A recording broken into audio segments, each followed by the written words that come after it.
Hola amigos y amigas, ¿cómo están? Nuevamente nos encontramos aquí para una nueva sesión de nuestro curso de Interpretación e Implementación en ISO 45001 versión 2018 sobre sistemas de gestión de seguridad y salud en el trabajo. El día de hoy en esta sesión vamos a hablar ahora sí sobre una de las cláusulas que normalmente es la que diferencia a todas a todas las demás normas ISO, y nos estamos refiriendo al control operacional. Dentro de esta cláusula de control operacional, vamos a tener dos subcláusulas principales. La planificación y control operacional y la preparación y respuesta ante emergencias. Como lo suelo llamar de cierta forma para poder entenderlo, la planificación y control operacional normalmente le vamos a llamar el plan A, lo que estamos esperando de parte del sistema de gestión. Y aquello que se me puede escapar de control, y hay que estar preparados, es nuestro plan B. Y esa es nuestra preparación y respuesta ante emergencias. Muy bien, sin más preámbulo entonces, con toda la disposición y la presta de atención de parte de ustedes, iniciamos esta nueva sesión. Con respecto a la cláusula 8.1 de planificación y control operacional, vamos a entender que aquí el responsable es la organización.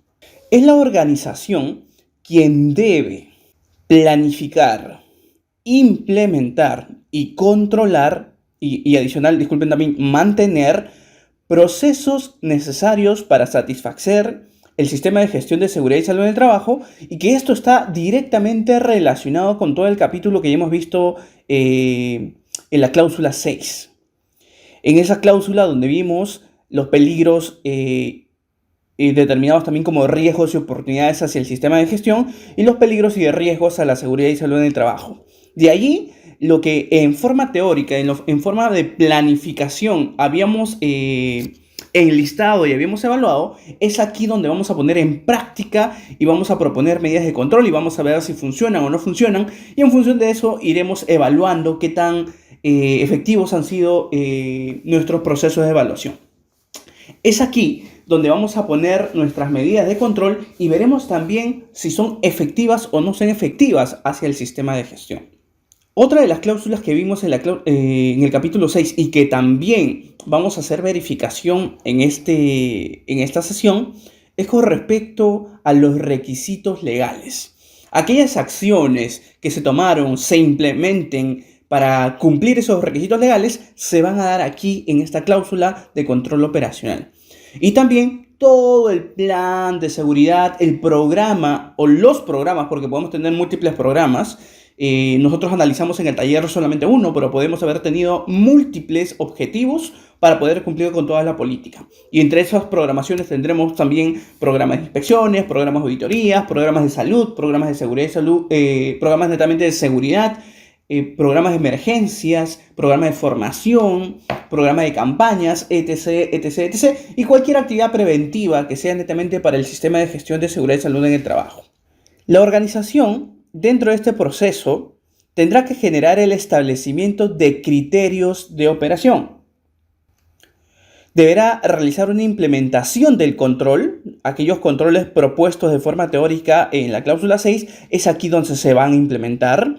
Veremos también procesos de mantenimiento y la conservación de la información documentada en la medida necesaria para confiar en los procesos que se han llevado de acuerdo a lo planificado. Enfocaremos también todo el proceso a la adaptación del trabajo a los trabajadores. Para trabajos múltiples o para trabajos de múltiples empleadores, la organización debe coordinar con las partes interesadas del sistema de gestión con otras organizaciones. Por ejemplo, si yo estoy dentro de un mismo establecimiento y tengo múltiples proveedores, debo generar un nexo o un medio de comunicación entre todos estos proveedores, que en este caso serían las partes interesadas, estos proveedores que estén haciendo actividades dentro de un mismo centro de trabajo. Ellos deberán coordinar todas las funciones, planes de emergencia, controles, medidas de mitigación, etc., que se puedan generar dentro del establecimiento y que puedan afectarse entre ellos. En el caso, por ejemplo, de una empresa de construcción, normalmente siempre hay un empleador principal y hay múltiples contratistas. Pero, valga decir, así como en minería y en construcción, hay un proceso obligatorio que les permite a ellos tener un supervisor SOMA, o también conocido como el supervisor de prevención de riesgos, ya que la norma lo llama como tal como supervisor de prevención de riesgos. Entonces, es esta persona quien se encarga justamente de hacer esas coordinaciones entre partes interesadas en materia de seguridad y salud en el trabajo, considerando que son múltiples organizaciones en una misma actividad de trabajo o un mismo establecimiento. Dentro de los ejemplos de controles operacionales que podemos tener para los procesos, por ejemplo, podemos estar hablando de los procedimientos. Procedimientos que se pueden dar de repente para una actividad que me está generando bajo riesgo, riesgo mediano, o procedimientos para actividades que me están generando alto riesgo. Definitivamente en los sectores de construcción, minería y otros del riesgo alto, ya se hace obligatorio tener procedimientos y estándares de trabajos de alto riesgo. ¿Qué es la mínima información o cuál es la estructura básica que deben tener estos procedimientos que se generen para los procesos? Estos procedimientos deberán tener, por ejemplo, un título generando procedimiento de qué cosa es, de a qué se refiere o cuál es la materia que va a tratar este procedimiento. Deberá generarse también una aprobación del documento. Como ya habíamos hablado también anteriormente, para poder aprobar un documento no se requiere específicamente una firma. Basta que exista una liberación autorizada, teniendo los controles adecuados y el aseguramiento de que la aprobación se está dando desde una persona en específica. Es válido a través también de medios digitales, es válido también a través de plataformas digitales. Lo siguiente que deberá tener es el registro de revisiones efectuadas a este documento. Puede que ese documento ya haya tenido 2, 3, 4 cambios, pues deberá generarse un historial dentro del mismo documento de cuántos cambios ha tenido. Esta estructura definitivamente no es una estructura obligatoria para procedimientos, sin embargo, es la de más viabilidad, es la de uso común, digamos, por muchas organizaciones, y nos estamos orientando a lo que ya en la práctica se viene utilizando. Dentro del contenido ya del procedimiento tendremos, por ejemplo, vamos a llamarlo así, el artículo 1, cláusula 1, que tiene que ver sobre el objetivo, qué es lo que se piensa lograr con la implementación de este procedimiento. Seguido de ello, vamos a tener el alcance. ¿Quiénes se van a ver afectados o quiénes se van a ver beneficiados por el funcionamiento o la puesta en marcha de este procedimiento? De repente es un proceso en específico, es un área específica, es una división en específica, es todo un centro de trabajo, son múltiples centros de trabajo, son todos los centros de trabajo a nivel nacional, etc, etc, etc. ¿Hasta dónde permite el alcance? Sea a niveles de físicos, a niveles de equipos ejecutivos, equipos de trabajo, entre otros. En numeral 3 tendremos las responsabilidades vinculadas al procedimiento. ¿Quién será responsable de la dirección, por ejemplo? ¿Quién será responsable de la adquisición? ¿Quién será responsable de hacer el seguimiento? ¿Quién será el responsable de hacer los pasos a pasos? Que la mayoría de veces los responsables pueden estar dentro de un mismo proceso, pueden estar fuera en otros procesos de apoyo o procesos operacionales. La siguiente cláusula, en este caso la cláusula 4, y aquí ya va tomando forma nuestro procedimiento, nos va a pedir que mencionemos cuáles van a ser las condiciones previas o las condiciones estándares que se deben dar para poder dar cumplimiento a este procedimiento. Entre ellos, se puede mencionar, por ejemplo, políticas internas en este mismo procedimiento referido al tema o al título específico del procedimiento, o también se puede hacer referencia a normativas ya existentes vinculadas a este procedimiento. Imaginemos, por ejemplo, que estamos haciendo un procedimiento de trabajos en altura, ¿sí? Trabajos de alto riesgo en altura, y de repente en las normativas citaremos la G050 como norma de construcción, citaremos las normas ANSI referidas o que certifican a los equipos de trabajo para trabajos en altura, citaremos a las normas NFPA si es que mi actividad está vinculada de repente a temas por fuego o temas de emergencia. Entonces, ahí podremos ir citando todas las normativas que intervengan y que se usen como referencias para el proceso de elaboración de este procedimiento. En el numeral 5 ahí es que iniciaremos a hacer nuestra descripción de actividades, el famoso paso a paso de lo que se tiene que ir haciendo dentro de cada una de las tareas que comprenden el procedimiento. En esos paso a paso, pues también podremos generar quién es el responsable en cada uno de los pasos, qué actividades en específica debe realizar y de repente también, ¿por qué no decirlo?, mencionar qué evidencias se van a obtener como resultado, como consecuencia de ese paso a paso. Hablamos, por ejemplo, que puedan estar algunos formatos, algunos procedimientos, algunos estándares, algunas fichas, etc., tarjetas, etiquetas, etc., que formen parte justamente de esa descripción de actividades. Ahora, luego de también hay organizaciones que ya no suelen considerar el flujograma, sin embargo, yo sigo considerando que debe ser un elemento muy importante, ya que toda esa descripción de actividades de forma escrita, de forma descriptiva, en el flujograma vamos a poder saber cuál es la secuencia. Y ahí podremos tener en dónde inicia, cuáles son los procesos, si es que esto pasa, si es que esto no pasa, a quién se dirigen, a quiénes no se dirigen y en dónde debería terminar el proceso. El flujograma es una guía visual bastante efectiva para poder entender el funcionamiento de un procedimiento. En la referencia número 7, aquí podemos citar ya de forma específica qué otros documentos existen de referencia. De repente, si estamos hablando de un procedimiento de elaboración de documentos, ¿sí?, de repente podemos estar haciendo mención a la misma norma ISO 45, algún requisito específico. Podemos estar hablando de repente como documentos de referencia otros procedimientos de versiones anteriores. Podemos estar haciendo de referencia de repente un instructivo en específico para el diseño y elaboración de documentos, entre otros. Y podemos estar hablando de cualquier tipo de documentación que ya exista dentro de la organización que se pueda también estar considerando dentro de la referencia para creación de este procedimiento. En el numeral 8 generaremos y mencionaremos de forma listada cuáles son los registros que se van a utilizar en todo el contenido y que en algunos casos ya en la descripción se han ido mencionando. Solo que en esta línea o en este numeral vamos a enlistar cuáles son esos registros que se van a generar como consecuencia de implementación de este procedimiento. Ahora, lo adecuado, como ya habíamos visto anteriormente, si podemos llevar un control a través de una lista maestra de documentos, estos por consecuencia van a tener una codificación, van a tener un numeral o un número en específico que nos va a permitir justamente generar un proceso de localización rápida. Y ese código, valga decir, identificación numérica o en letras, será la que identifique netamente en adelante a este registro. En el numeral 9, lo que vamos a generar son los glosarios, algunos términos y definiciones que son pertinentes, algunas ideas pertinentes para poder hacer el entendimiento adecuado del procedimiento.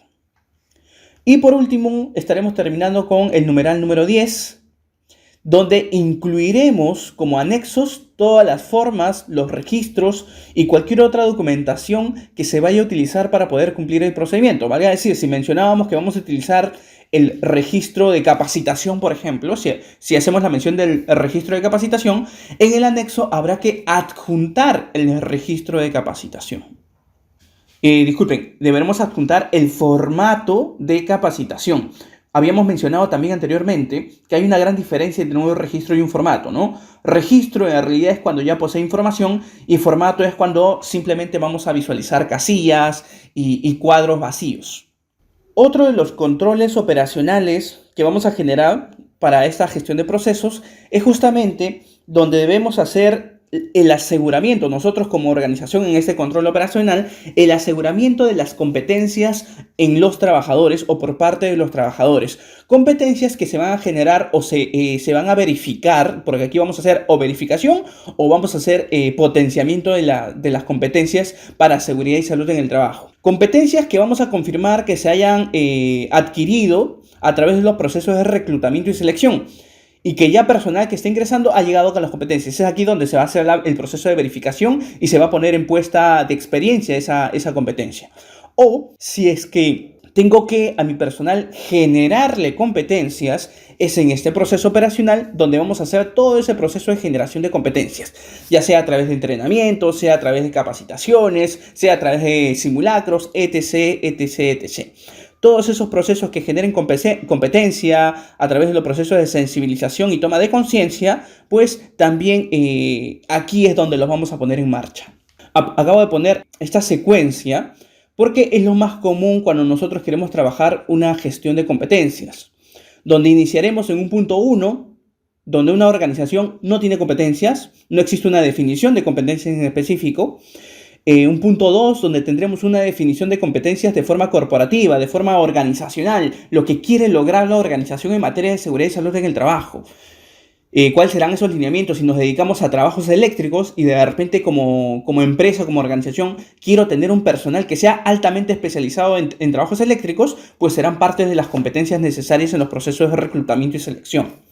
La tercera fase sería la definición de las competencias, pero ya no solamente como organización, sino más específico por puesto de trabajo, donde generaremos competencias de repente para aquel que se va a dedicar a la parte de electricidad de equipos electrónicos, aquel que se dedicará a la parte de electricidad para tableros eléctricos, aquel que se dedicará a la parte de electricidad de repente para válvulas, bombas y otros similares.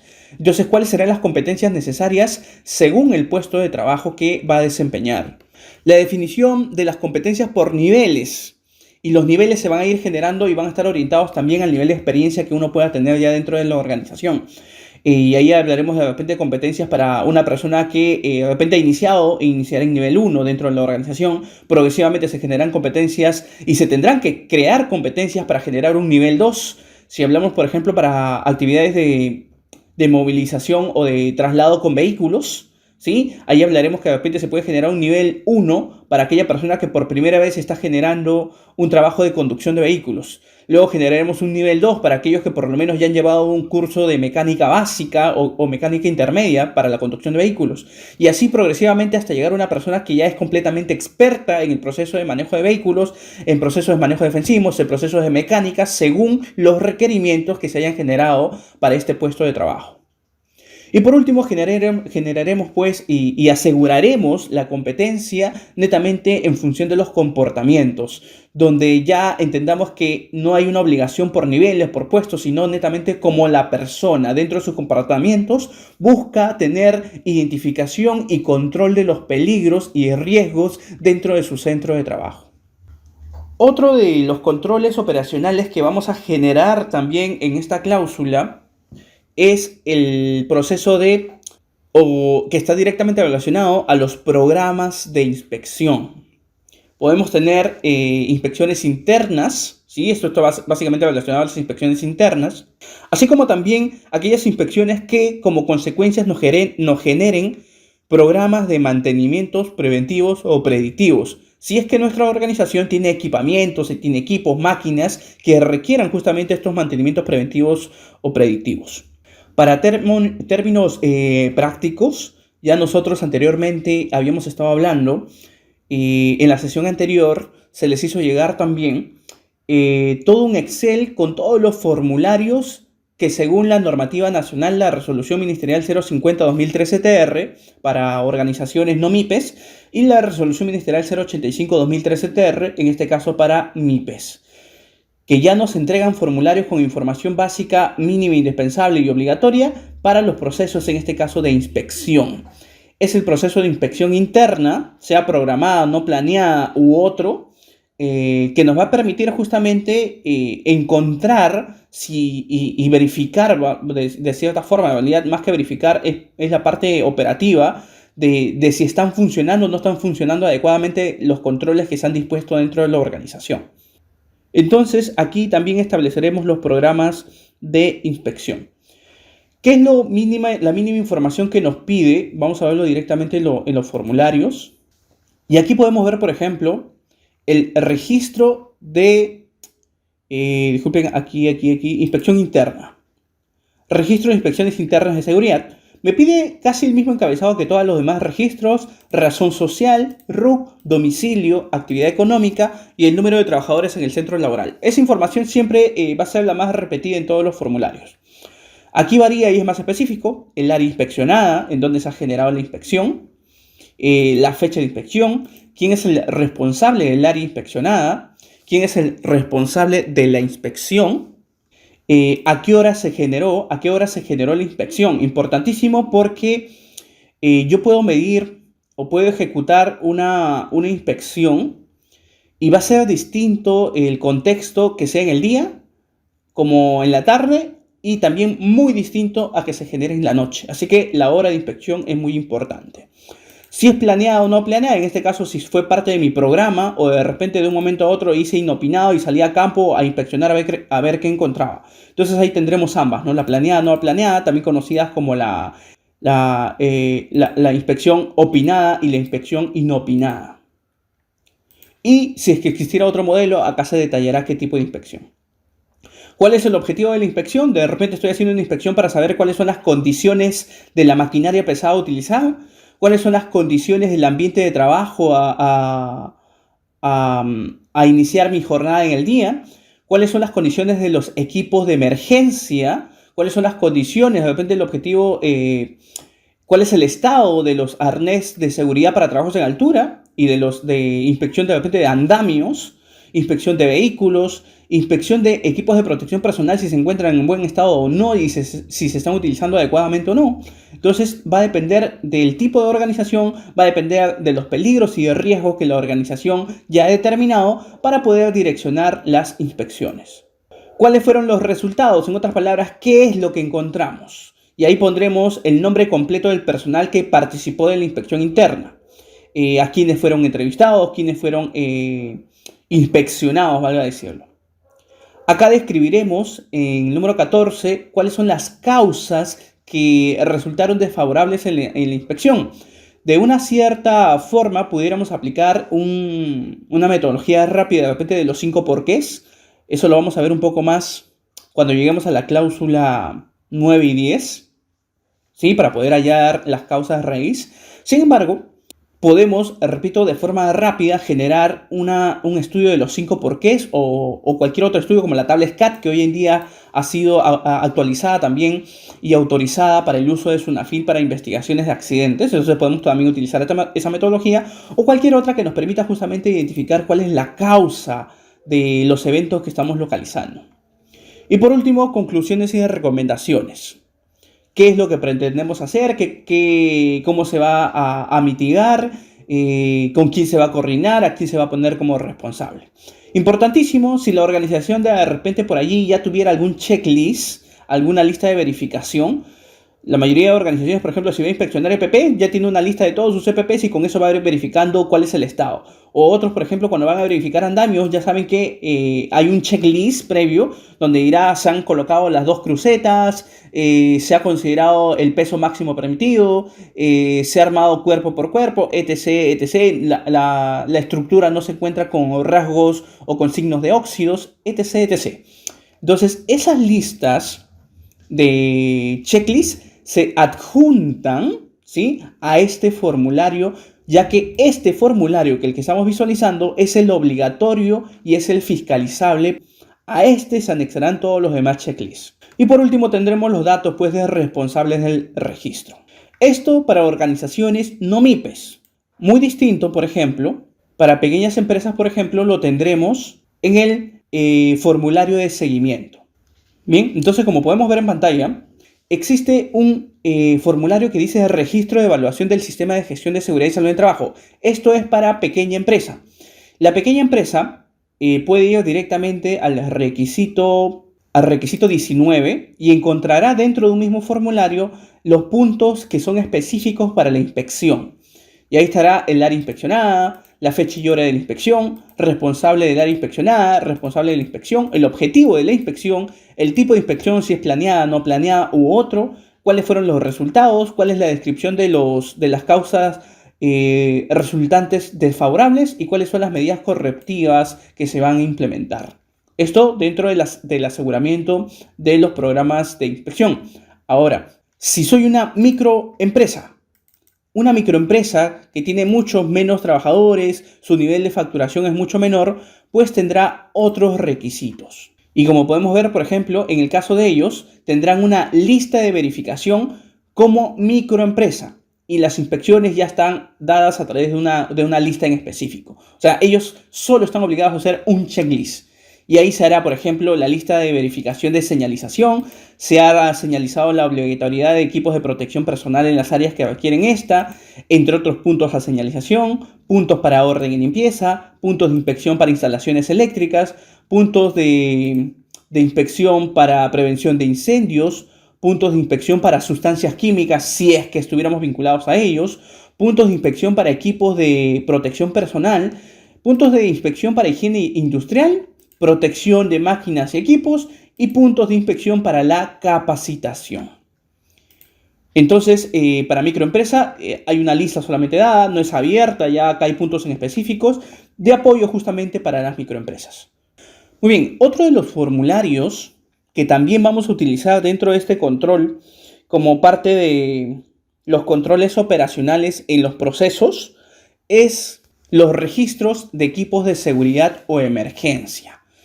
El entregar un equipo de protección personal, el asegurarnos de que el trabajador le esté utilizando, que también se lleva de la mano con las inspecciones, pues aquí, a través de este registro, que también es uno de los obligatorios, vamos a llevar el control como evidencia de que se han entregado EPPs o se han entregado otros equipos de emergencia, como por ejemplo, de repente, extintores. Se han instalado luces de emergencia, que son equipos de emergencia, un botiquín, una camilla, un collarín, etc., etc. Y todos los demás EPPs.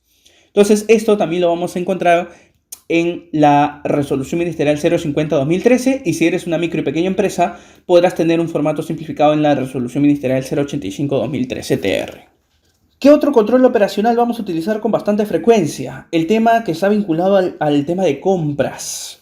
Y tiene que ver justamente con los requerimientos y las especificaciones de compras. Entonces, para ello, si nosotros queremos tener controles adecuados sobre los bienes y servicios que se van a utilizar dentro de una organización y que directamente pudieran afectar la seguridad y salud del trabajo, hay que tener procesos que nos permitan asegurar que las especificaciones de las compras de bienes y servicios se están generando adecuadamente.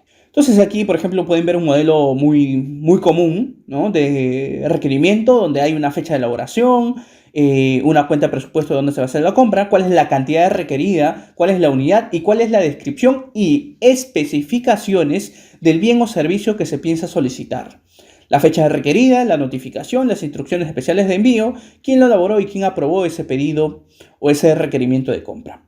Punto importantísimo, se deben controlar también las compras dentro del control operacional. Importante también, la aplicación de los requisitos legales y otros requisitos, como habíamos visto, que pudieran venir de partes interesadas o de las instrucciones del fabricante para los equipos. Entonces, aquellos requisitos legales que habíamos estructurado, habíamos enlistado y habíamos denotado si cumplimos o no en la cláusula 6, específicamente en la cláusula de requisitos legales, es aquí donde vamos a implementar esos requisitos legales. Por ejemplo, si encontré un requisito legal de infraestructura que aplica a mi organización, que debido a que yo tengo desniveles, rampas, vamos a decirle rampas para personal con discapacidad, entonces la normativa o requisito legal aplicable ahí es que yo deba tener unas barandas para esas rampas.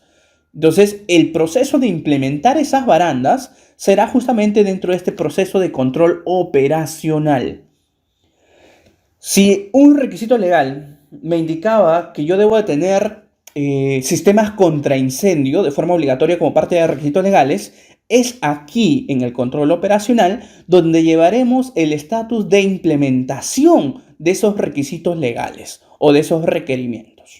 Acá se generará pues el proceso de pasar de planificado o el pasar de programado a realizado. Acá vamos, en este proceso 8 o cláusula 8 vamos a hacer la función de realización. Los otros controles están vinculados a adaptar el trabajo a los trabajadores. Y esto se puede dar, por ejemplo, en los procesos de definición o redefinición de cómo se organiza el trabajo. Y cuando hablamos de cómo se organiza el trabajo, estaremos hablando de qué cosa hay que hacer, el cómo hay que hacer el trabajo, en dónde hay que hacer el trabajo, el cuándo hay que hacerlo y quién debe hacerlo. Todos estos procesos, esas preguntas que son necesarias para poder establecer la organización del trabajo.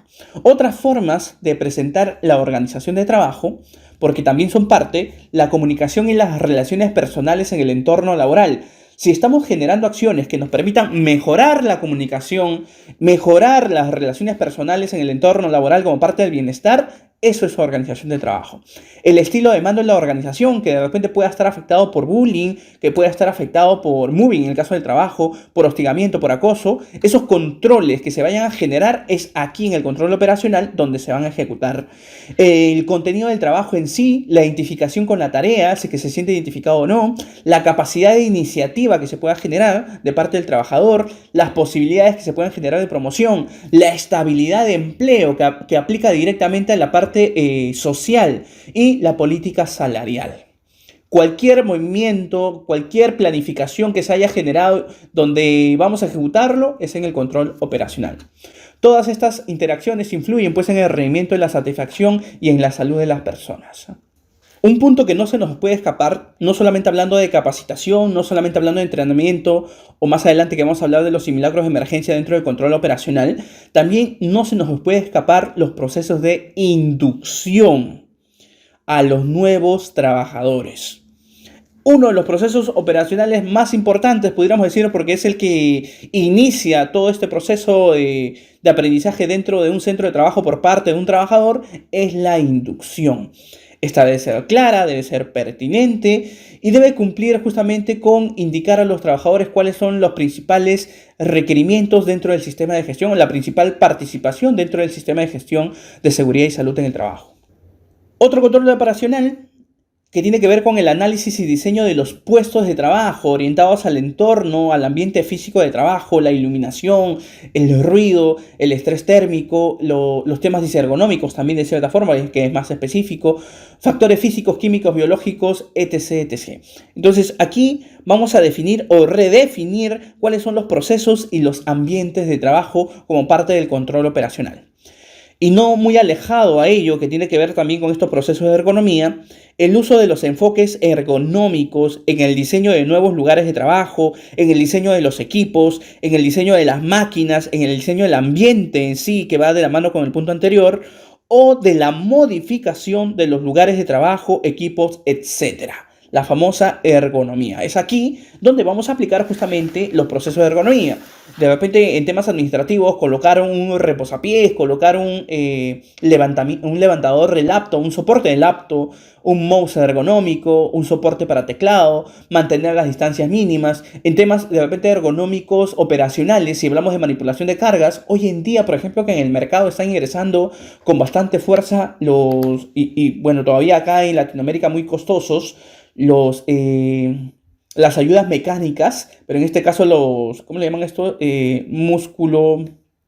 Los robots musculoesqueléticos, si es que no me equivoco, tienen ese nombre, pero que justamente son un soporte mecánico y automatizado que nos ayuda a poder hacer realización de cargas manuales mucho más elevadas en el peso permitido por la norma, que como nosotros sabemos es para varones 25 kilogramos y para mujeres 15 kilogramos.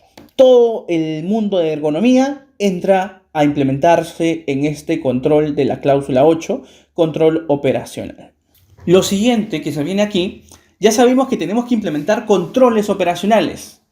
El punto importantísimo y que va de la mano aquí ya con el I per se es qué vamos a implementar primero y cuál va a ser el criterio para implementarlos. Entendiendo de que no solamente podemos basarnos dentro de un principio de ingeniería, dentro de un principio de sistema o estandarización, no podemos arriesgarnos a generar cualquier medida de control que de repente no vaya a ser efectivo a un peligro o para eliminar un peligro o no vaya a ser efectivo para mitigar un riesgo. Entonces, frente a ello, la organización debe establecer, implementar y mantener procesos para la eliminación de los peligros y la reducción de los riesgos. Entre esos procesos deben estar basados en la jerarquía de controles. La misma ley 29.183 también nos pide que esas medidas de control propuestas estén basadas en la jerarquía de controles. Jerarquía de controles que debe seguir una secuencia. La misma norma nos dice hablar de eliminación del peligro, la sustitución con procesos, materiales o equipos menos peligrosos, la utilización de controles de ingeniería o reorganización del trabajo, la utilización de controles administrativos, incluyendo la formación y utilización de equipos de protección personal. De forma teórica pudiéramos estar pensando de que La que se me ocurra primero es la que voy a proponer y la que voy a implementar.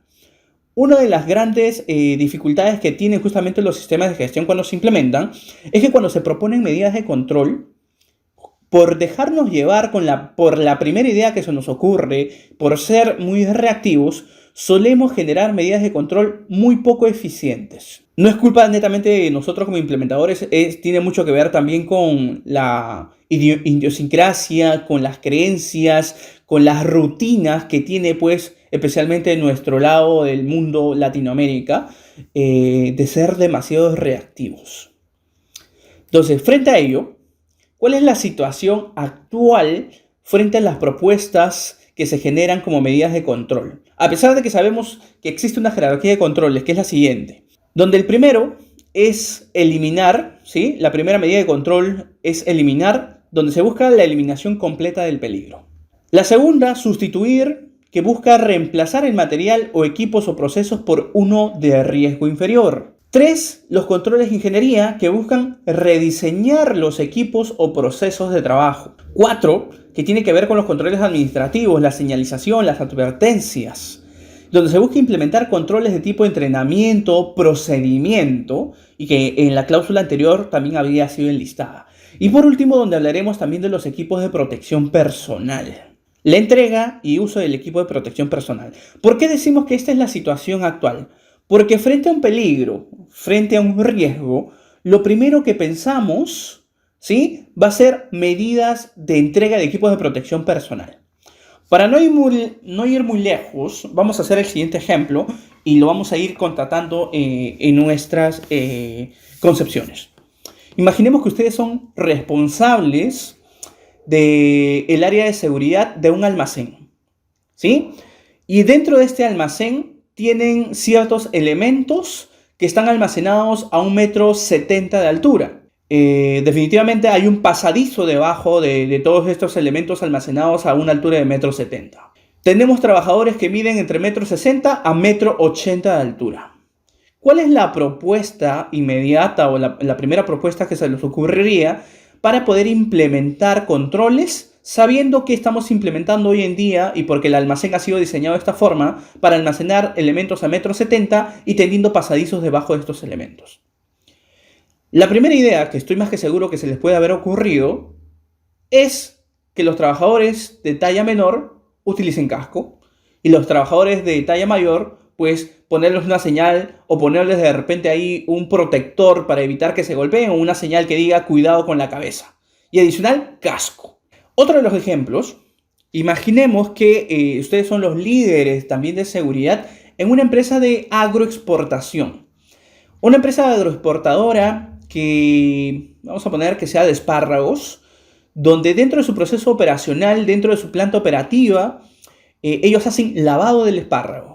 Dentro de estas actividades de lavado, ponen a presión agua y el agua cae al suelo, dejando completamente húmedo el suelo, completamente mojado, en algunos casos con agua retenida, y que ya hay estadísticas de que genera resbalos, caídas, etc., etc.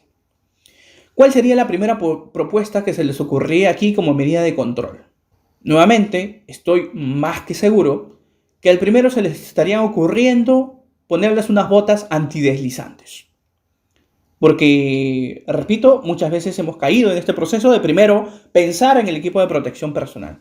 Por ahí alguien piensa mejor y pone una señal que diga cuidado piso resbaloso, como lo ponen a veces el personal de limpieza cuando está haciendo la actividad de trapeado en un piso, ¿no? Le pone una señal que dice piso resbaloso. Entonces puede ser, ponemos una señal como parte del control administrativo. Otro de repente generará un procedimiento de cómo estar dentro del área de lavado de espárragos. Y por ahí a alguien se le ocurre y pondremos unas canaletas en el suelo. Canaletas para que permitan que el agua se vaya directamente. Pero aún así el piso seguiría mojado. ¿Es un control de ingeniería que va a mitigar? Sí. Pero nos olvidamos que no es la causa raíz.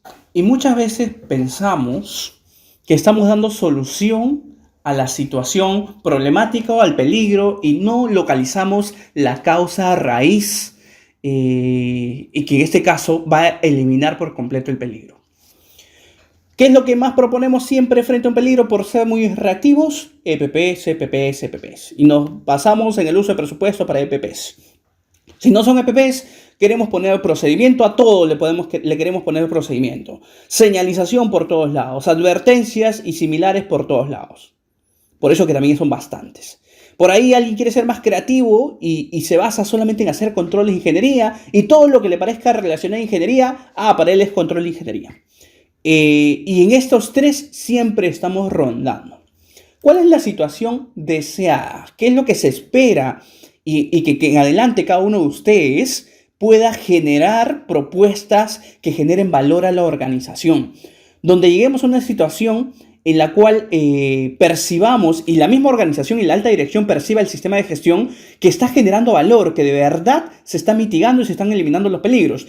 Y no caer en sistemas de gestión, y yo estoy más que seguro que en algún momento lo deben haber vivido, que no suman a la empresa, que los ven como gastos, y valga decir, se propone CPP constantemente, señales, procedimientos y controles de ingeniería inadecuados, pues la mayoría de veces seguridad terminará siendo visto como el gasto, porque no está atacando adecuadamente el control. ¿Quieres cambiar ese esquema? Apliquemos la situación deseada.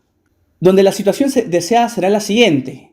Lo primero que deberemos pensar, y esto va a ser el paso a paso, cuando propongamos una medida de control, lo primero que tendremos que hacer es eliminar el peligro. Debemos buscar cualquier forma posible primero para eliminar el peligro. Eliminando el peligro, nos ahorramos controles de ingeniería, nos ahorramos señalización y nos ahorramos EPPs. Y podremos decir en algún momento, y eso es lo soñado, ¿no? Una organización que no usa ningún equipo de protección personal no significa porque no quiere entregárselo al personal, sino significa que ya eliminó los potenciales peligros que pudieran causar un daño al trabajador y que por consecuencia requieren un EPP. Ya se eliminaron esos peligros principalmente. Entonces, esa es la situación deseada, ¿no? Si no puedo eliminar el peligro, pues buscaré la forma de sustituir el peligro. Si no puedo sustituir el peligro, mi siguiente opción recién tendrá que ser controles de ingeniería. Si no puedo generar control de ingeniería, mi siguiente opción tendrá que ser ya complementario e inclusive de repente también como apoyo la señalización, los controles administrativos, procedimientos, y mi última medida de control, última y en menor escala, deberían ser los equipos de protección personal. Acabo de colocar algo importante aquí, que existen barreras blandas y existen barreras duras. La mayoría de veces nos encasillamos en el EPP, nos encasillamos en las señales y los controles procedimentales e instructivos, estándares, etc. Y nos enfrentamos a las barreras blandas. Blandas, entendiéndose que cada una de las personas puede estar pensando cosas muy distintas. Cada persona tiene un universo completamente distinto dentro de sus actuaciones, dentro de sus actos. Si tú le generas un EPP, puede que lo use, puede que no lo use. Puede que lo cuide, puede que no lo cuide. A eso te estás metiendo cuando propones EPPs.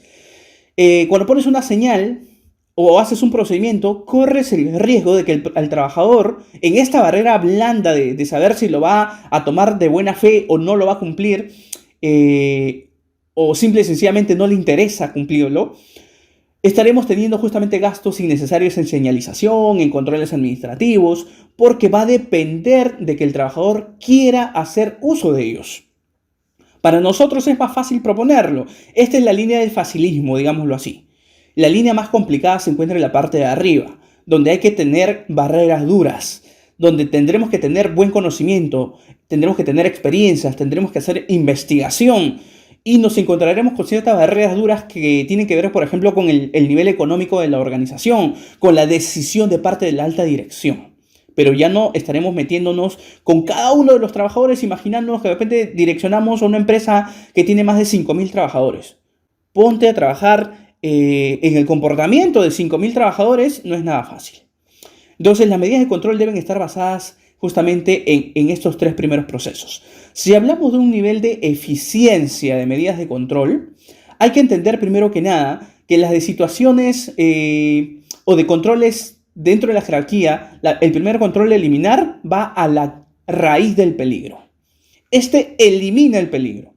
Las de sustitución y controles de ingeniería van a la fuente, o sea, de dónde está viniendo el peligro. Las de señalización van al medio, al entorno.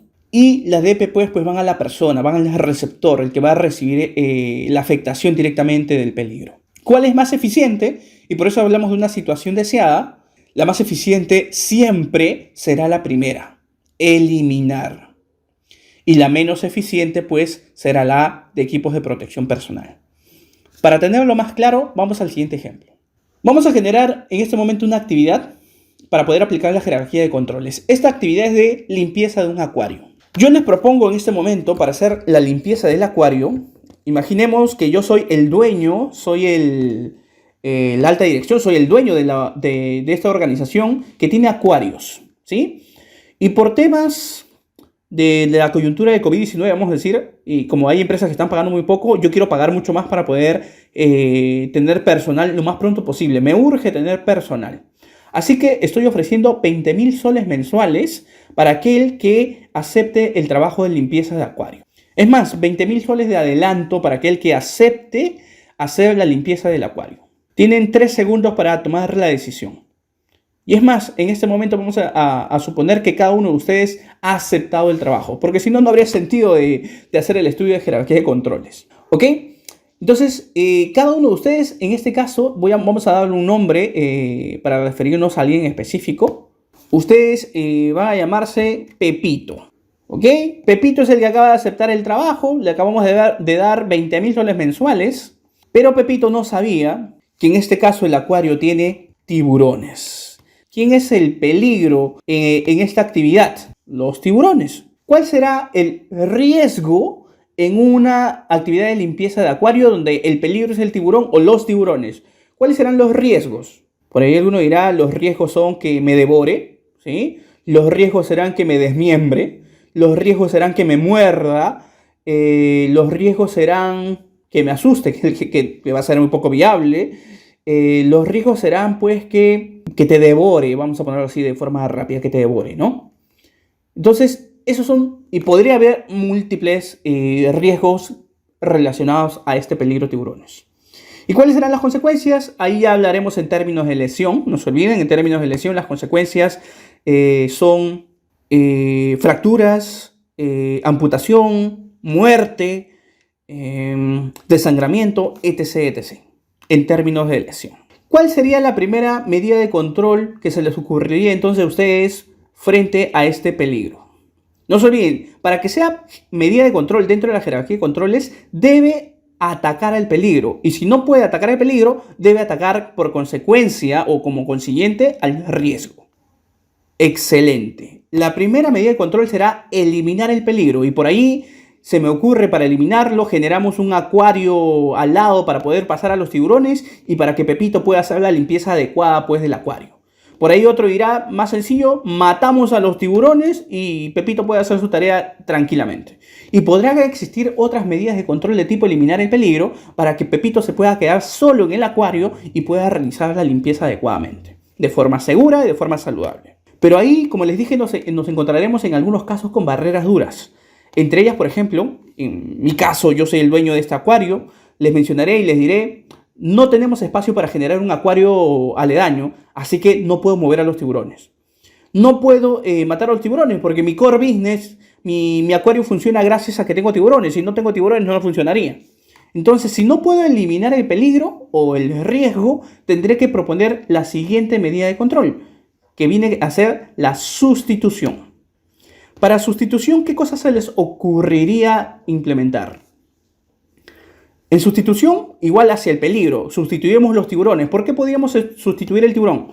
De repente lo sustituimos por pirañas. Bueno, igual a ser peligroso. Por pececito payaso, ¿sí? Por delfines, que de repente son más parecidos a los tiburones. O cualquier otro animal que sea menos peligroso, ¿no? Y de repente por ahí se nos ocurre los delfines. Sustituimos el peligro y el riesgo para que Pepito pueda hacer tranquilamente la limpieza de acuario. Hasta ahí podríamos decir que ya lo logramos. Pero pudiera darse el caso de que se genere una barrera dura. ¿Saben qué? Mi atracción son los tiburones, no los delfines. Y por este lado de repente no acepto hacer este cambio. Y entonces tendremos que pensar en el siguiente nivel. Controles de ingeniería. Para proponer control de ingeniería, no todo lo que tenga que ver con ingeniería es control de ingeniería. Para que sea control de ingeniería, debe eliminar el peligro o eliminar el riesgo. Si no ataca a estos dos, no es control de ingeniería. Y estos controles de ingeniería pueden ir directamente al peligro o pueden ir también al proceso. Entonces, como propuestas, aquí tendríamos el rediseño del equipamiento proceso. De repente sedamos al tiburón y lo dejamos inmóvil hasta que Pepito realiza la limpieza. O la otra opción es separarlo el peligro a través de resguardos o barreras. Y ahí pondremos pues una jaula al tiburón para que Pepito pueda hacer la limpieza. Imaginemos que nos encontramos con otra barrera dura y ahora pues no podremos hacer el uso de barreras, no va a haber jaulas y tampoco vamos a poder sedar a los tiburones. ¿Qué se les ocurre? Ya no hay control de ingeniería, entonces habrá que entrar por consecuencia a los controles administrativos. Y por ahí, en control administrativo, ¿cuál es el control administrativo más común? La señalización. Pondremos una señal que le diga a Pepito, Pepito, cuidado tiburones. Y ahí ya nos vamos dando cuenta, ¿no? ¿Qué tan efectivos son las medidas de control? ¿Qué pasa si a Pepito le ponemos una señal que diga precaución tiburones? ¿Va a evitar que los tiburones se lo devoren? Para nada, ¿no? Ahí están los controles administrativos y la mayoría de veces somos bastante reactivos.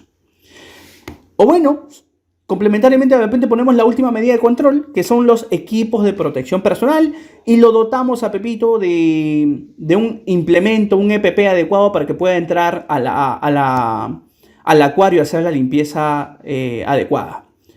Y en ese momento, la pregunta importante sería, a pesar de que tiene el equipo de protección personal, evitaremos que los tiburones se lo devoren, o que los tiburones lo ataquen, o evitaremos que los tiburones le puedan generar algún desmembramiento.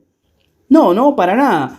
¿El EPP cumplirá su función? Sí, claro que sí, porque la función del EPP o el equipo de protección personal es reducir los daños, más no evitarlos. Le va a doler menos a Pepito, efectivamente, cumplimos con el uso del EPP, pero de que va a tener daños, va a tener daños, e inclusive hasta se lo pueden devorar con todo EPP.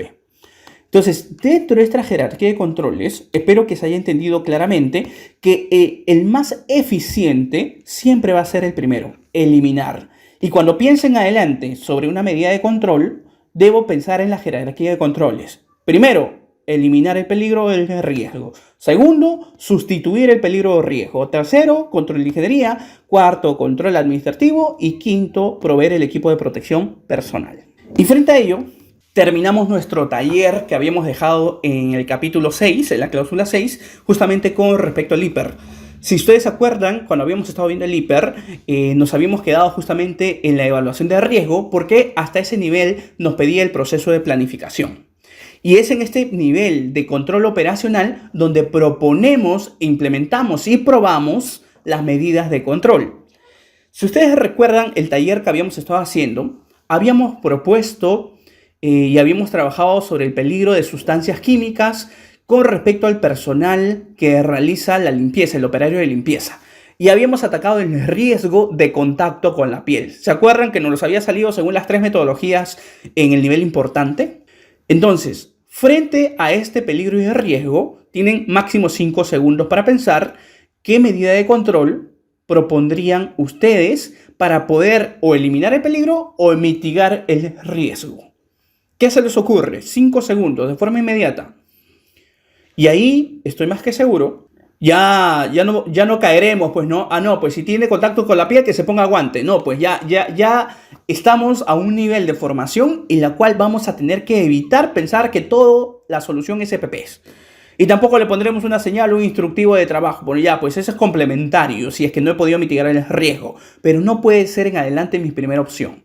Lo primero que debo pensar es, ¿puedo eliminar el uso del cloro dentro de la actividad que habíamos trabajado el taller anterior? ¿Puedo eliminar el cloro? No. O la sustancia química. Hablando, el cloro de repente sí lo puedo eliminar, pero como sustancia química no lo puedo eliminar porque requiere una sustancia química para poder hacer procesos de desinfección.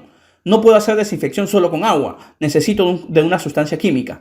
Pero sí puedo sustituir el cloro por otra sustancia química. Y ahí poder utilizar de repente lo que hoy en día se viene utilizando con bastante frecuencia, el amonio cuaternario, ¿sí? O cualquier otro elemento que sea cero tóxico o muy pero muy básico su nivel de toxicidad. Entonces ahí estaríamos hablando de que sí ya estamos siendo efectivos. Y el guante y todo lo demás pues será una medida ya complementaria. Mi primera opción va a ser en función de la jerarquía de controles. La siguiente cláusula tiene que ver con la gestión del cambio. Y nos dice que la organización debe establecer, implementar y mantener procesos para la implementación y el control de los cambios planificados, temporales o permanentes, que impacten en el desempeño de la seguridad y salud en el trabajo. Entre esos cambios nos referimos a productos nuevos, nuevos servicios, nuevos procesos o los cambios de los productos, servicios y procesos, si es que ha habido algún cambio. Entre ellos hablaremos de la ubicación de los lugares de trabajo y sus alrededores, de la organización del trabajo, de las condiciones de trabajo, los equipos, la fuerza de trabajo. Si ustedes recuerdan, cuando habíamos visto este tema del cambio, también lo vimos en el proceso de planificación. Y habíamos mencionado que si sabemos que de repente la empresa va a abrir una nueva línea productiva, ya nosotros en el nivel de planificación buscamos la forma de tomar controles previos, en su mayoría, porque no van a ser perfectos, no van a mitigar el 100%, pero vamos a poder mitigar y reducir el impacto de esos nuevos peligros que se van a generar. Y tiene que ser antes de... No cometer el error de que ya se implementó la nueva línea o se implementó el nuevo establecimiento y recién vamos a empezar a hacer nuestra evaluación de peligros. No, debe ser antes de. Ahora, también tener en consideración que con respecto al cambio se generan frente a las mismas medidas de control. En el caso que hemos trabajado anteriormente, había personal de limpieza utilizando ahora ya no cloro sino el amonio cuaternario. Habrá que estudiar si ese amonio cuaternario pueda generar nuevos peligros. Estamos eliminando o estamos mitigando, reduciendo el daño más importante del peligro cloro, pero de repente el amonio cuaternario o cualquier otro producto que estemos utilizando, que vayamos a utilizar, va a generar nuevos peligros. Entendamos entonces de que hay que generar también una gestión del cambio a esos nuevos peligros. Hay que considerar también los cambios en los requisitos legales y otros requisitos. Hoy en día, por ejemplo, que hemos tenido un cambio radical de la Resolución Ministerial 448-2020 MINSA, que es sobre el Plan de Vigilancia, Prevención y Control de COVID-19, y ahora estamos hablando de la 972, la Resolución Ministerial 972-2020 MINSA, con los nuevos cambios, claro que son ligeros, pero que va a afectar dentro de los cambios de requisitos legales y otros requisitos. Imaginemos que de repente de un momento a otro también salen cambios con respecto al IPER nuevamente, con respecto a las capacitaciones, cambios con respecto a cómo vamos a generar el plan, cómo vamos a elaborar de repente nuestro proceso de inspecciones, etc., etc. Todos esos cambios que se generen a través de requisitos legales, vamos a tener que gestionarlos dentro del sistema de gestión de seguridad y salud en el trabajo. Otro de los cambios que vamos a tener en consideración son los cambios en el conocimiento o la información sobre los peligros y riesgos para la seguridad y salud en el trabajo. Entonces, ¿qué conocimientos, sean positivos o negativos, o qué información positiva y negativa se ha generado ahora sobre los peligros y riesgos para la seguridad y salud en el trabajo? Que definitivamente todo esto es parte del proceso de maduración del sistema de gestión de seguridad y salud en el trabajo. Otro que debemos considerar es el desarrollo en conocimiento y tecnología. Y en este punto, entendamos también que si nosotros hemos generado nuevo conocimiento o de repente hemos adquirido nueva tecnología, esto va a tener un impacto directo en cómo se están haciendo las cosas actualmente.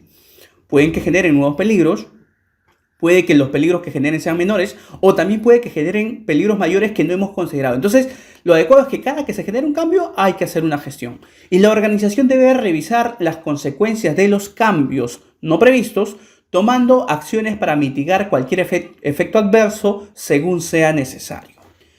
La siguiente cláusula, que es la 8.1.4, nos habla sobre las compras. Como habíamos visto también en el 8.1, este es parte de un control operacional muy importante. Con respecto a las compras, hay unos lineamientos en específico que las normas nos entregan. Y nos dice que la organización debe establecer, implementar y mantener procesos para controlar la compra de productos y servicios de forma que se pueda asegurar su conformidad con el sistema de gestión. Nos habla directamente de las contratistas. Nos dice que debe coordinar sus procesos de compras con los contratistas para poder identificar los peligros y evaluar y controlar los riesgos para la seguridad y salud en el trabajo que surjan de posibles actividades y operaciones de los contratistas que impacten directamente en la organización. Actividades y operaciones que impacten entre los contratistas también directamente y actividades y operaciones que puedan impactar a otras partes interesadas, accionistas, vecinos, el Estado, municipalidades, el medio ambiente, etc., etc.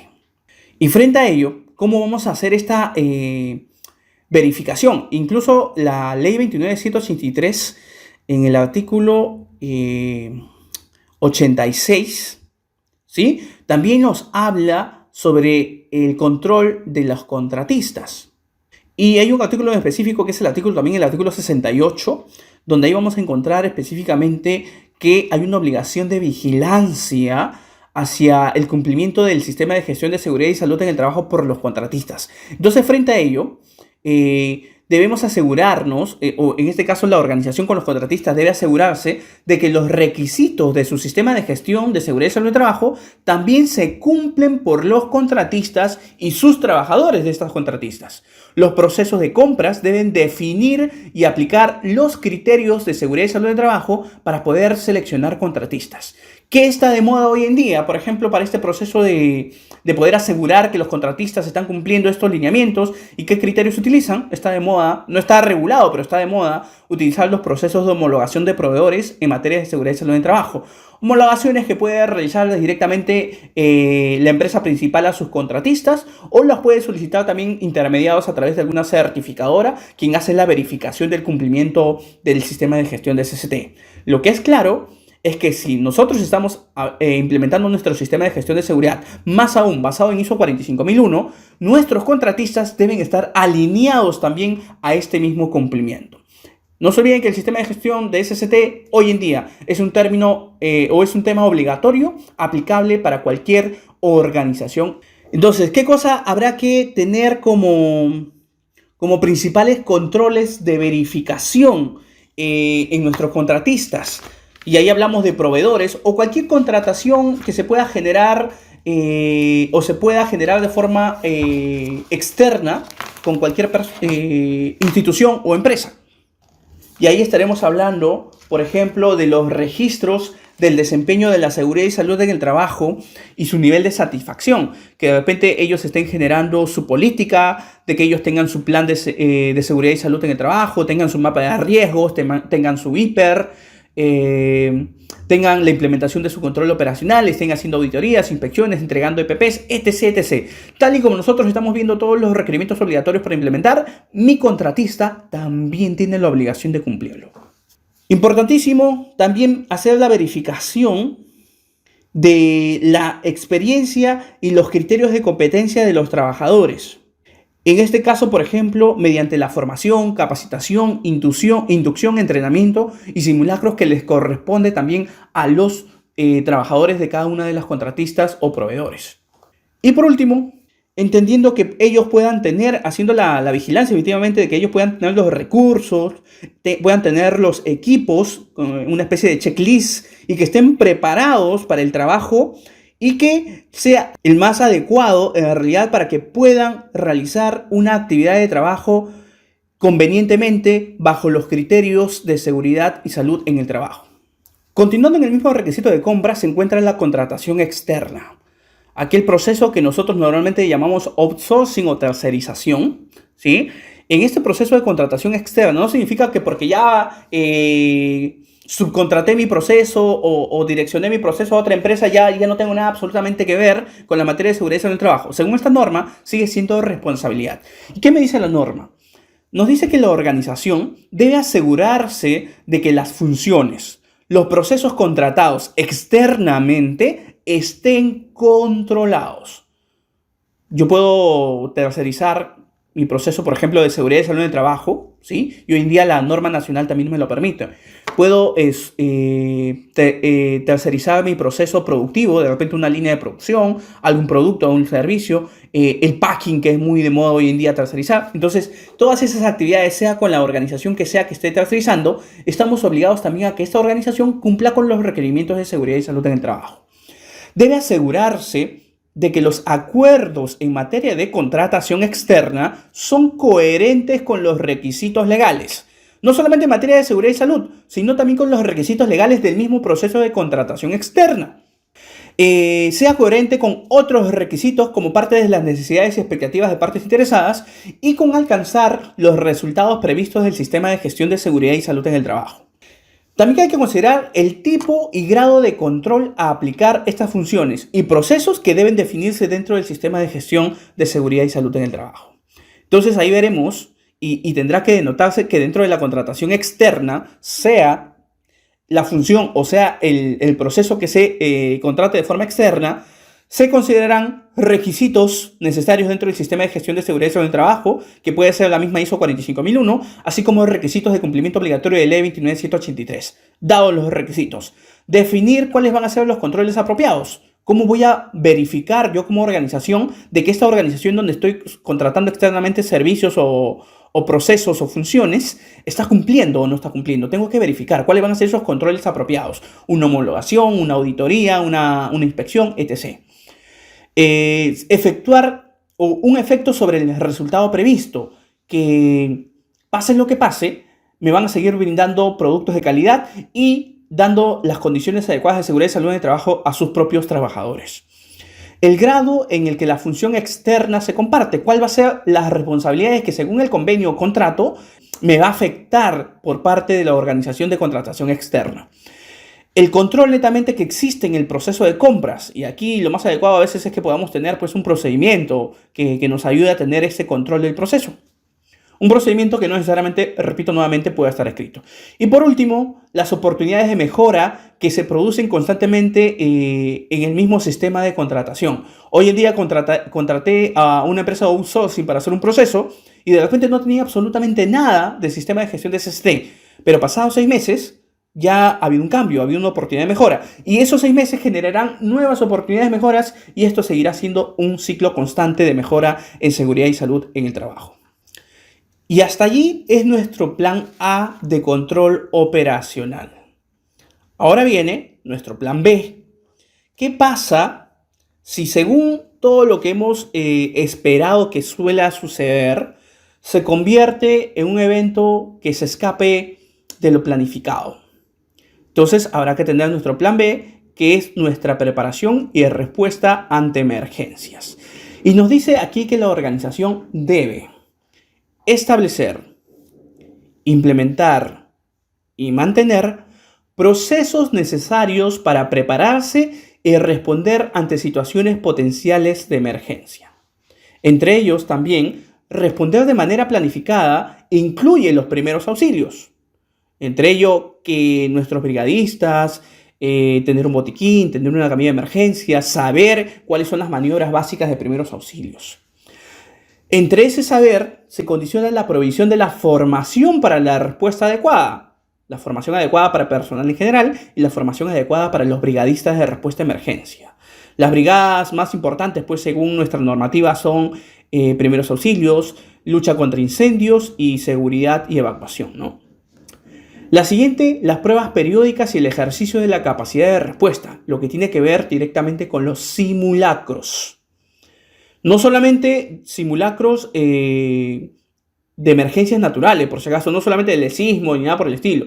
Debemos considerar esas y también, si estamos acá en Perú, el INDECI cada año, más o menos en la fecha de febrero o marzo, genera una programación entre 3 a 4 fechas durante el año, ya específicas a nivel nacional, para cubrir los simulacros y simulaciones de sismos a nivel nacional. Pero también existen otras que pudiéramos estar impactadas. Si estoy trabajando en la sierra, estaremos hablando de repente de tormentas eléctricas. Si estoy trabajando cerca de repente a un río, estamos hablando de repente de los huaicos. Cerca al mar, estaremos hablando pues de un simulacro en maremoto.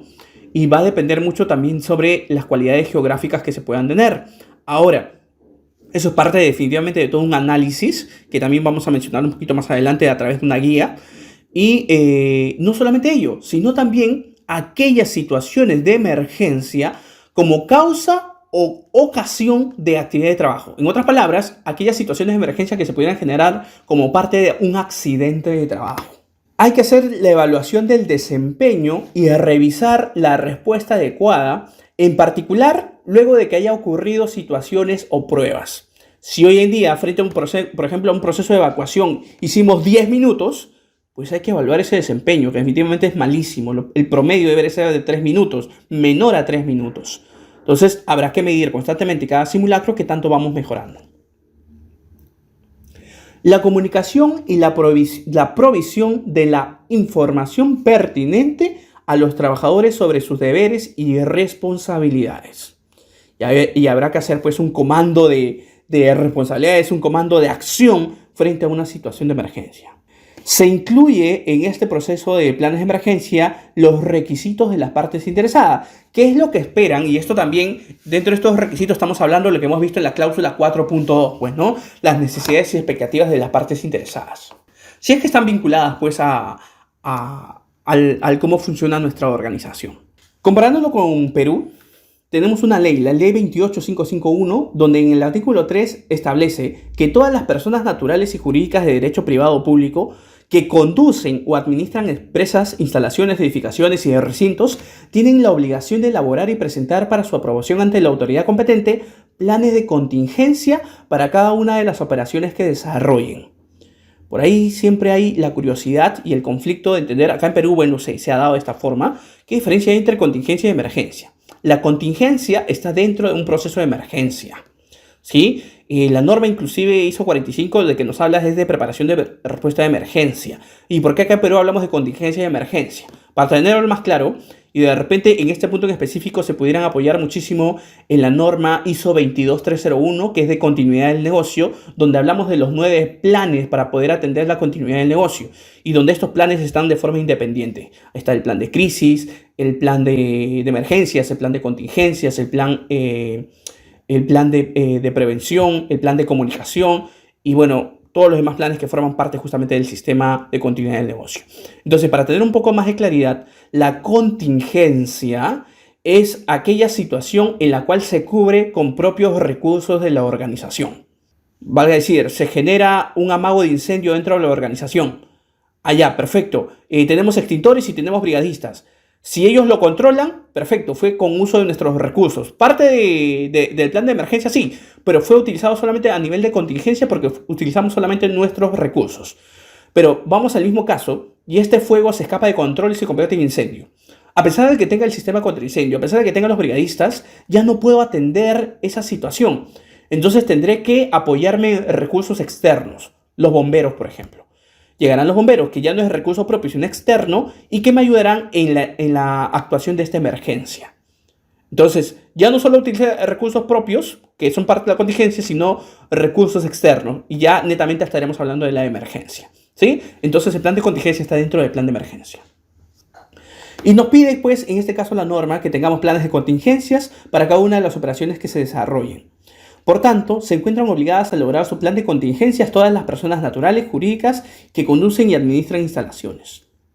Para ello, hay 4 pasos básicos según la guía que nos ha dado el Ministerio de Trabajo y que también ha estado afinada en función del Instituto de Defensa Civil. Paso 1. Hay que identificar cuáles son las amenazas. Hay que analizar las vulnerabilidades y evaluar cuál es el riesgo en cada una de estas. El paso 2. Hay que establecer los planes de respuesta. Se organizan las brigadas, se implementan las medidas de protección que sean necesarias, considerando cuáles van a ser las actividades de inspección y mantenimiento que requiere cada una de ellas. Paso 3. Hay que informar, capacitar y entrenar a los brigadistas y a todo el personal. No, las capacitaciones no son exclusivas de los brigadistas. Los brigadistas son especializados, sí, pero también los demás, las demás personas, los demás trabajadores también deben recibir formación frente a emergencias. Y el paso 4 hay que ponerlo en práctica a través de simulacros, evaluaciones de acción y elaboraciones de planes de mejora. Si voy a implementar mi brigada, Entonces, el modelo de organización para la respuesta ante emergencias en una empresa con más de 20 trabajadores es el siguiente. Habrá un comité de crisis. Como consecuencia, tendremos un jefe de brigada, que normalmente es el jefe de seguridad y salud en el trabajo. Dentro del apoyo de la contingencia, no se olviden que es interno. El apoyo interno será seguridad física, de repente los agentes de seguridad, que normalmente, o seguridad patrimonial, que son personas que están entrenadas, y también entrará el comité de seguridad y salud en el trabajo, que también tienen formación adicional especializada frente a estos temas. Y el equipo especializado, pues, ¿no? La brigada de primeros auxilios, la brigada de lucha contra incendios, la brigada de evacuación de seguridad, o en algunos casos también de rescate, y si existiera, pues, alguna brigada especial. Las brigadas especiales pueden ser la de comunicación, u otras, por ejemplo, si estamos hablando de una actividad que hace, de una empresa que hace actividades de trabajos en altura, pues estaremos hablando de una brigada de rescate para trabajos en altura, siempre y cuando pues tenga el entrenamiento y los equipamientos adecuados. De la misma forma, de repente tendremos una brigada especial de control de derrames, entonces también, ¿no? O de repente para seguridad de trabajos en espacios confinados, también personal especializado para ese tipo de rescates. Y como apoyo externo tendremos pues a los bomberos y a la Policía Nacional u otras entidades externas que nos pudieran apoyar frente a alguna emergencia que haya sido analizada dentro de todo este proceso. Y si eres una organización pequeña, pues la estructura es más básica, ¿no? El modelo de la organización para respuesta ante emergencias en una empresa con menos de 20 trabajadores es tener pues al jefe de brigadas. El jefe de brigadas directamente su brigada general, no se le pide mucho, son poquísimos trabajadores. Y como consecuencia, tener un apoyo externo de los bomberos y la Policía Nacional, ¿no? Es menos estructurada, hay mayor factibilidad frente a ello. Entonces, frente al análisis, ¿cuáles son esas vulnerabilidades que hay que analizar? Si es que nos encontramos de repente como organización afectos a accidentes laborales, ¿qué accidentes laborales? Si me dedico a trabajos en altura, accidentes de trabajos en altura. Si me dedico a trabajos eléctricos, accidentes en trabajos eléctricos. Si me dedico a trabajos mecánicos, accidentes en trabajos mecánicos. Entonces, todas las situaciones de accidentes laborales en función de la causa y ocasión de la actividad de trabajo, y esto que ya ha sido pues analizado a través del IPRC. Otras situaciones de emergencia, como por ejemplo incendio. Si mi actividad está vinculada a generación de incendios o generación de fuego, disculpen, que pudieran generar incendios. Si estoy expuesto a la explosión, expuesto a la contaminación biológica, si hay vulnerabilidad de fuga de gases y vapores, vulnerabilidad en derrames químicos, en fallas estructurales, en violencia social. De repente soy un centro de trabajo que está pues muy cerca de los lugares donde se juega el fútbol con las barras bravas, ¿no? Si estoy afecto a los atentados, de repente muy cerca a una zona muy peligrosa en un distrito donde es sabido que roban, ¿no? O hay en este caso, vamos a decir, ¿cómo le llaman estos elementos? Para el caso de atentados que hay situaciones, por ejemplo, donde normalmente están generando y colocando bombas como temas de coacción a los empresarios y a los trabajadores, ¿no? Para el caso de atentados. Robos, para el caso que había mencionado, de vivir en una zona muy peligrosa para temas de robos. Sismos, terremotos, que son las más comunes, tsunamis, inundaciones, lluvias intensas, huaicos, avalanchas, tormentas eléctricas, erupciones volcánicas, los vendavales o vientos fuertes u otros que se tendrán que evaluar según la organización. Y todo esto tendrá que tener una estructura. Nuestro plan de contingencia y emergencia, o solo nuestro plan de emergencia, porque ya dijimos que la contingencia está dentro de la emergencia, deberá tener una estructura básica. ¿Qué debe contener como mínimo nuestro plan de emergencias? Un objetivo, qué es lo que se piensa lograr, qué se piensa mitigar. Tiene alcance. De repente, si soy una organización que tiene 40 centros de trabajo en diferentes lugares del país, pues no va a ser el mismo alcance. Algunos tendrán algunas emergencias que otros no. Algunos de repente que están cerca del mar tendrán tsunamis, mientras que están en la selva o la sierra, pues no va a tener un tsunami. El alcance. La identificación y la evaluación del riesgo para este tipo de vulnerabilidad. Los medios de prevención y protección que se van a utilizar. La organización, funciones y la conformación de brigadas. Los procedimientos de respuesta, y a esto se le generará una lista de anexos. Entre los anexos irá, por ejemplo, nuestro directorio de teléfonos de emergencia. Teléfonos de emergencia para instituciones externas, pero también internas, quiénes son los brigadistas, el jefe de grupo, etc., el jefe de turno. Adjuntar también como anexo nuestro programa de inspecciones de equipos de emergencia, inspecciones de equipos de seguridad. Nuestro programa de capacitaciones, en este caso direccionado al tema de brigadas. Nuestro programa de simulacros en función de las emergencias que hayamos evaluado como vulnerabilidades. Nuestros planos de evacuación. Importantísimo agregar acá nuestros planos de evacuación. Y por último, nuestros planos de señalización. Todo esto forma parte justamente del plan de respuesta ante emergencias. Y para eso, una guía de respuesta ante emergencias, y que también esta guía les proporciona un ejemplo de cómo generar un plan de emergencias, que no tiene por qué ser complicado, por si acaso, ¿ah? Si bien es cierto, a veces por temas prácticos contratamos empresas que se encarguen por temas de defensa civil o por las famosas inspecciones técnicas de seguridad de edificaciones y nos entregan un plan de emergencias que de repente hasta nunca lo hemos leído, porque es demasiado contenido y básicamente obedece a normativas muy antiguas y que aún a la fecha se siguen conservando en algunos especialistas. Pero no, esta guía de respuesta ante emergencia debe ser lo más sencillo posible y entendible también por los trabajadores, que son los que van a hacer el uso adecuado. Y aquí, por ejemplo, tendremos nuestra guía de respuesta ante emergencias. ¿Qué cosa vamos a encontrar aquí? No es un documento muy extenso, como les digo, el objetivo aquí es que pueda ser de fácil uso. Ok, entonces, esta es la guía de respuesta ante emergencias. ¿Qué es lo que vamos a encontrar acá? Definitivamente, en primera instancia, vamos a ver todo el contenido que tiene este documento, cuáles son los objetivos del documento, de esta guía, el alcance de la guía, a quienes aplica, y como ya hemos revisado, en realidad todas las organizaciones que tengan a cargo instalaciones están obligadas a tener un plan de contingencia. ¿Cuáles son las normativas vinculadas? ¿Sí? Todo esto es básicamente, netamente es todo un proceso, en realidad, la respuesta ante emergencia. Existen normas en específica, inclusive de respuesta ante emergencia. Es todo un contexto, algo así como la ISO 45001. También tiene las mismas dimensiones. Entonces, de forma rápida se ha tratado de resumir en este documento. ¿Por qué contar con un plan de respuesta ante emergencias? ¿Quiénes deben elaborar planes de contingencia? ¿Quién aprueba los planes de contingencia? En este caso, las instituciones del Estado. Los 4 pasos para poder elaborar e implementar un plan de respuesta ante emergencia.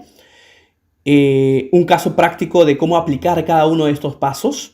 Ahí encontraremos todas las listas de emergencias que se van a tener que analizar como listas básicas. Un proceso a través de metodologías. ¿Qué metodologías podemos utilizar para poder hacer un análisis de vulnerabilidades y poder evaluar el riesgo de vulnerabilidad? Muy parecido al IPER, como les digo, tiene que ver, es muy parecido a todo un sistema de gestión, pero netamente en prevención de emergencias. Así que también habrá una metodología, y acá las metodologías más comunes son las metodologías de colores, el análisis preliminar de riesgos basados en la metodología del programa de concientización, preparación para respuestas a nivel local APEL de las Naciones Unidas, el análisis global de peligros y el análisis de vulnerabilidad. El más común es el análisis de vulnerabilidad. Y acá te muestro un ejemplo, ¿no? Utilizando justamente la matriz de vulnerabilidad, primero el tipo de probabilidad según el tipo de amenaza. Esto es sabiendo simplemente qué tan probable es de que ocurra dentro de mi organización. ¿Será poco probable? ¿Será probable o será muy probable? Esto es muy sencillo. Pero acá sí nos da una especie de checklist para saber qué tan vulnerable frente a un peligro somos como organización. Entonces nos da una especie de checklist donde habrá que marcar la clasificación A, la clasificación B o la clasificación C. Acá está el contexto de A, el contexto de B y el contexto de C. En función del que aplique a mi organización con respecto a ubicación en la organización, iré marcando. Facilidades de acceso de las unidades de socorro a las instalaciones, la ruta de evacuación, el tema de los visitantes en el edificio, si conocen o no las rutas de evacuación, los puntos de reunión en caso de evacuación, las características de las rutas de evacuación, la ruta principal de evacuación, la señal de alarma, el sistema de detección, el sistema de iluminación de emergencia, cómo se encuentra, el sistema de iluminación de emergencia, uno con respecto a qué tan eficiente y el otro si existe o no existe, el sistema contra incendio, el sistema de extintores para incendio, cómo se encuentra la divulgación del plan de emergencia hacia los empleados, el coordinador del plan de emergencia, cómo está la actitud o la capacitación de la brigada de emergencia, si se han realizado simulacros, si hay entidades de socorro externas que ya han sido identificadas, los ocupantes del edificio son en qué porcentaje en función de la capacidad o el aforo, en la entrada del edificio o en cada piso, las rutas de circulación, las puertas de salida del edificio, la estructura y tipo de construcción. Y como vemos son 23 puntos. En función de los A, B y C que se hayan generado, se va a generar pues un proceso de ponderación. Y para el caso se han generado, por ejemplo, para este ejemplo, 4 A, 2B y 4C. Y nos va a dar justamente un factor. Entonces, para el factor, para todas las A, va a haber un factor de 4 puntos. Disculpen, este va a ser un factor de 4 puntos. Para toda la B van a ser un factor de 2 puntos. Y para toda la C va a ser un factor de 0.4 puntos. Y eso se multiplicará pues por la cantidad de cuántas A, cuántas B y cuántas C se han encontrado.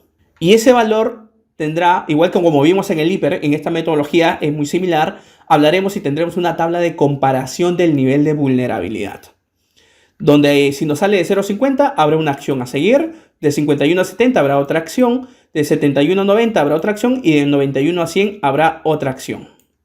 Donde lo más esperado pues que sea de 91 a 100. La vulnerabilidad es mínima y el plan presenta un estado óptimo de aplicación. Y en estas de acá habrá que tomar acciones. ¿Qué más vamos a encontrar? Las tablas de niveles de riesgo para poder saber en qué niveles de riesgo en función de cada una de las amenazas nos encontremos. ¿Sí? Una tabla para saber en qué niveles de riesgo estamos con respecto a emergencia. Un segundo paso para el plan de emergencias. ¿Qué aspectos son importantes considerar? Vamos a encontrar los puntos de reunión a los que el personal debe dirigirse ante una evacuación. Nos habla sobre definir la organización para la respuesta ante emergencia de acuerdo a las características de la empresa o la institución. Y acá encontraremos, por ejemplo, frente a un conato de emergencia, frente a una emergencia parcial y una emergencia general. O sea, niveles que le podremos hablar dentro de la emergencia. Si estaremos en nivel bajo, se le llamará pues conato de emergencia. Si nos encontramos en un nivel intermedio, le llamaremos emergencia parcial. Y si nos encontramos en un nivel alto, le llamaremos emergencia general, ¿no? Habrá también niveles. Y en función de los niveles se activarán todos los medios de respuesta. Si es necesario o no es necesario, de repente un comité de crisis. Y también nos explica qué es específicamente un comité de crisis. Con respecto a las brigadas, cuáles son las acciones principales que ellos deben desarrollar. Y como tema práctico, y esto también lo hemos visto sobre el tema de la formación de brigadas por el tipo de empresas. Y lo más importante de esta guía, que ustedes van a tener acceso a esta guía definitivamente también para poder armar, es que van a tener al final un ejemplo en específico de cómo se implementa un plan de emergencia o básicamente cómo se crea, porque acá esta guía es para elaboración. Entonces, en el punto 5 vamos a encontrar el contenido básico del plan de respuesta ante emergencias que ya hemos visto en clase y al mismo tiempo un ejemplo. Entonces, en el ejemplo se va a denotar la empresa generando los objetivos, generando el alcance, haciendo la identificación y evaluación de riesgo, les explica el paso a paso cómo se ejecuta, cómo se desarrolla.